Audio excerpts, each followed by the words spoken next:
Gabriel, abra o livro da vida e veja se o nome dele está escrito.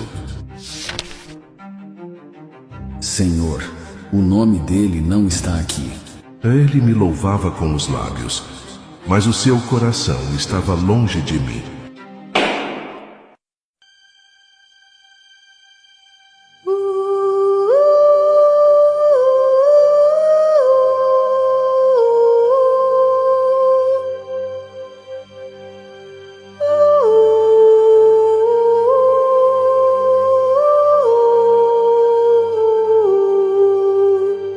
Chegou o momento.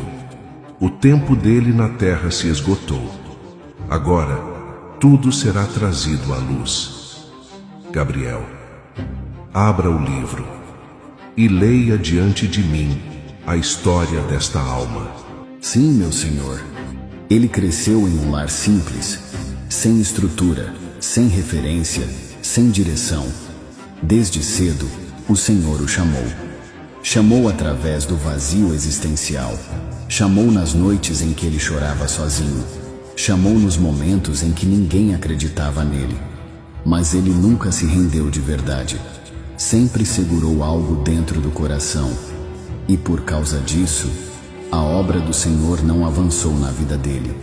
Foi travada pela resistência que ele se recusava a abandonar. Quando ouviu falar do Senhor pela primeira vez, algo se moveu por dentro, mas não foi arrependimento.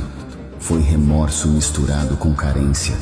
Ele passou a frequentar uma igreja, assumiu funções, se envolveu em atividades religiosas, aprendeu a parecer servo, mas nunca foi. Ele dizia com os lábios que era cristão, mas por dentro cultivava vícios e vaidades. Nunca quis perder o controle. O desejo por aprovação, por status, sempre foi mais forte do que a vontade de mudar. A carne dominava. A sensualidade era um prazer secreto que ele não estava disposto a cortar. A pornografia virou refúgio. E mesmo ouvindo o espírito o confrontar, ele sempre dava um jeito de se justificar. Fazia muito, falava bonito, mas vivia de fachada. A imagem dele era de um servo, mas o coração estava longe.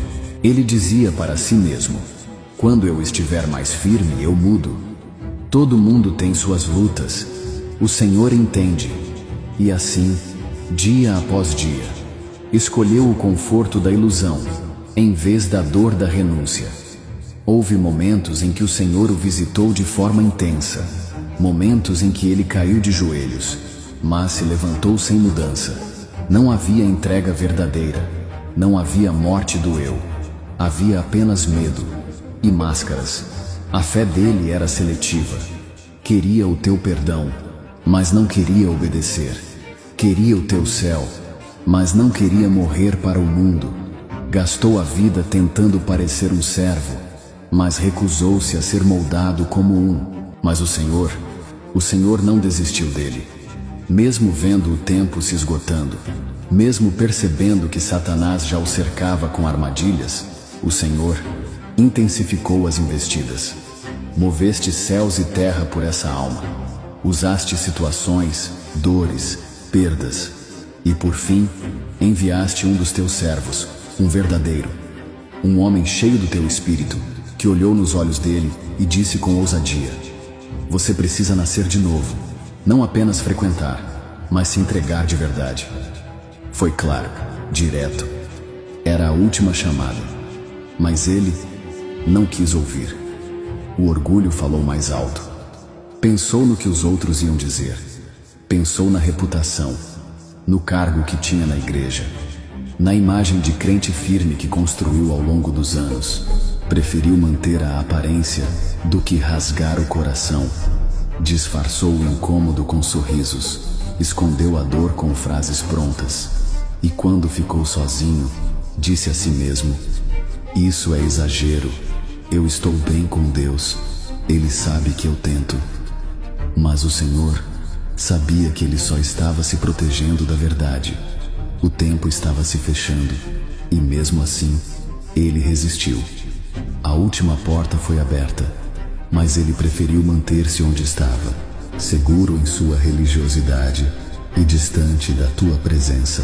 Naquela tarde, ele saiu da igreja como sempre fazia, o rosto sereno, mas a alma, ainda em conflito, estava distraído, o olhar preso no celular, como de costume. Mensagens, redes, vídeos, tudo menos o que importava.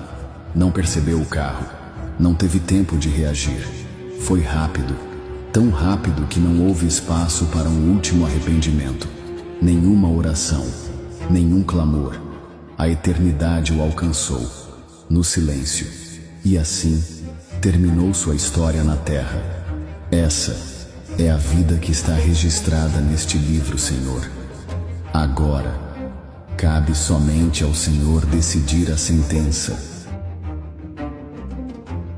Eu queria tanto que tivesse sido diferente. Eu chamei você. Eu lhe dei tempo para se arrepender. Eu falei contigo tantas vezes. Usei pessoas, dores, silêncios. Eu fiz de tudo. Eu não tenho prazer no que vou fazer agora, porque eu sou amor, mas também sou justiça. Você não está aqui por causa dos pecados que cometeu. O meu filho já pagou na cruz, com sangue, com dor, com entrega. Você está aqui porque recusou o perdão, porque escolheu viver distante de mim, mesmo depois de eu ter feito tudo para te trazer para perto. Você me chamou de Senhor, mas nunca me obedeceu. Você conheceu minha palavra, mas escolheu ignorá-la. E agora, com todo o peso da verdade, eu declaro: aparta-te de mim, porque foste praticante da iniquidade. E todo aquele cujo nome não foi achado no livro da vida, foi lançado no lago de fogo. Apocalipse 20:15. Você ouviu uma história, mas essa história poderia ser a sua. Viver de aparências talvez impressione pessoas, mas nunca enganará o céu. O mundo vai te aplaudir por manter a pose. Mas e depois? Quando tudo isso acabar, quem estará ao teu lado no dia do julgamento? Você tem certeza de que o seu nome está no livro da vida? Não viva com medo do que as pessoas vão pensar. Pense na sua eternidade. A vida passa